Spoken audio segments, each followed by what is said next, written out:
నమస్కారం రైతన్నలందరికీ, నేను రైతు బిడ్డను. ఈరోజు మనమైతే ఇదివరకు మన వీడియోలో చెప్పుకున్నట్టుగా సీడ్ డ్రిల్లర్తో ఎకరాకి 8 కిలోల విత్తనం అయితే సరిపోతుందని చెప్పేసి అయితే మనం ఒక వీడియో చేయడం జరిగింది. అందులో భాగంగానే ఆ వీడియోని చూస్తూ ఒక సబ్స్క్రైబర్లు అయితే ఆ పొలం ఎలా ఉందో ఒకసారి చూపించండి అన్న అని చెప్పేసి అయితే మనకు కామెంట్లో తెలియజేశారు. కాబట్టి వారి గురించి అయితే ఈ వీడియో మళ్ళీ చేస్తున్నాము. సో ఇక్కడ చూసుకున్నట్లయితే ఇది మనకు కూలీలతో వేయించిన నాటు అనమాట. ఇది మామూలుగా మనకు దమ్ము చేసి, ఇది వచ్చేసి అయితే మనకు ఒట్టి పొలం దున్నుకొని రోటర్ వేటర్ వేసుకొని మనకు కల్టివేషన్ చేసుకున్న తర్వాత మనకు సీడ్లతో వేసిన పొలం అయితే ఇక్కడ కనిపిస్తుంది. సో ఇక్కడ సైడ్ ఉన్న పొలానికి అయితే ఇది 40 రోజులు అవుతుంది నారు వేసి. దీనికైతే ఇప్పటికీ గులకలు యూరియా మొదటి దఫా చల్లడం అయితే పూర్తయింది.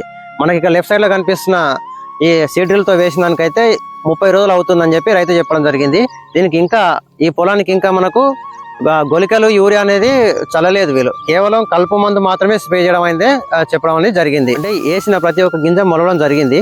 అక్కడ పెద్దగా మొలకపోవడం అనేది అయితే ఏం జరగలేదు. సో ఇదైతే బాగా అనిపించింది. సో ఇది ఇక్కడ చూసుకుంటే మనకు దీని గురించి పెద్దగా చెప్పాల్సిన అక్కర్లేదు. మనకు ప్రతి ఊర్లో ప్రతి పంటలో చూస్తుంటాం కాబట్టి దమ్ము చేసుకొని మనము కూలీలతో అయితే నాటేపిస్తుంటాం కాబట్టి దీని గురించి అయితే మనం పెద్దగా చెప్పాల్సిన అక్కర్లేదు, మన అందరికి తెలిసిన విషయమే కాబట్టి.